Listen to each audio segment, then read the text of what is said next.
Հայաստանը կունենա միգրացիոն նոր ռազմավարություն։ Միգրացիա եւ քաղաքացիության ծառայության ղեկավարի խոսքով այս պահին նախապատրաստվում է փաստաթղթի մշակումը։ Ոլորտի վերջին ռազմավարական փաստաթուղթը եղել է 2017-21 թվականների համար։ Նոր հայեցակարգը մշակվում է ելնելով նոր իրողություններից։ Ավելի լավ ձևակերպված հստակ կարտացոլվեն մեր պետության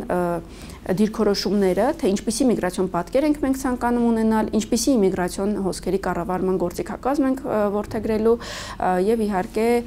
այս մոտեցումները որոշակի կետերում իրենց դրսևորումն ունեն նաեւ ժողովրդագրության ռազմավարության մեջ, որը արդեն ընդունված փաստաթուղթ է եւ այնտեղ արդեն ուրվագծվում է, թե ինչ տեսակ միգրացիա ենք մենք խրախուսում եւ ինչ տեսակ միգրացիայի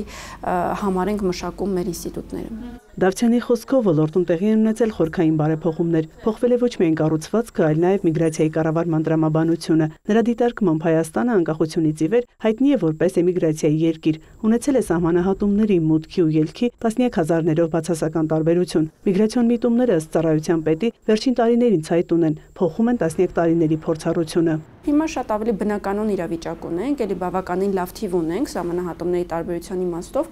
-4200 է ընդհանուր թվի իմաստով Հայաստանի Հանրապետության քաղաքացիներ գումարած օտարերկրացիներ։ Իսկ Հայաստանի Հանրապետության քաղաքացիների մասով 2024 թվականին արձանագրել ենք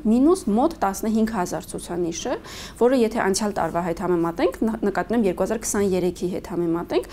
գրեթե կրկնակի կրճատված ցուցանիշ է։ Միգրացիա եւ քաղաքացիության ծառայության պետի խոսքով միտումը փոխվել է 2018-ից հետո։ Դավթյանը հիշեցնում է 2018-ին եւ 2019-ին գրանցվել է սահմանահատումների դրական տարբերություն։ Համավարակի եւ ընդհանուր տեղաշարժի սահմանափակումների պայմաններում 2020-ին Հայաստանի քաղաքացիների ելքերի ու մուտքերի տարբերությունը գերազանցում էր 42000-ը։ 90-ականների սկզբից մինչև հիմա մենք նույնիսկ 100,000-ը գերազանցող բացասական թիվ ենք ունեցել 70,000, 90,000 տարբեր տարիների եւ փաստորեն մենք 20 թվականին ունեցանք պլյուս 42,000 եւ մի փոքր ավելի։ Ճիշտ հակառակ պատկերն ունեցանք 21 թվականին եւ հատկապես Հայաստանի Հանրապետության քաղաքացիների մուտքերի ելքերի տարբերությունը բացասական իմաստով գերազանցեց 70,000-ը։ Հայաստանի Հանրապետության քաղաքացիների տարբերությունը մեր ողջ պատմության ընթացքում, միգրացիոն պատմության ընթացքում միշտ բացասական է եղել բացառությամբ 20 թվականին։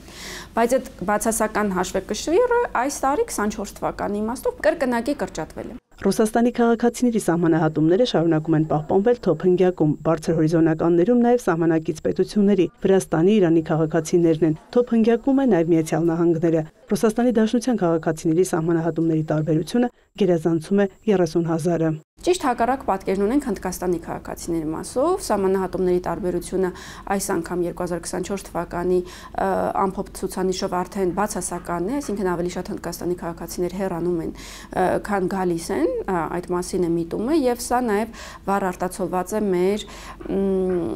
կացության կարգավիճակների պատկերի վրա, որովհետեւ բավականին շատացել են ուրեմն մերժումները։ Հայաստանի քաղաքացիություն ստանալու համար Լեռնային Ղարաբաղից բռնի տեղահանված անձանցից ծառայությունը ստացել է 8300 դիմում։ Եթե նկատի ունենանք, որ առաջին փուլով հիմնականում քաղաքացիական դիմումներ ներկայացնում են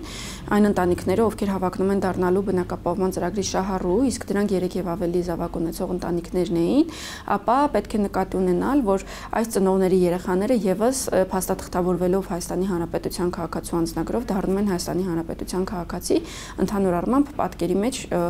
այս թիվը, այսինքն 8300 դիմումը պետք է բազմապատկել,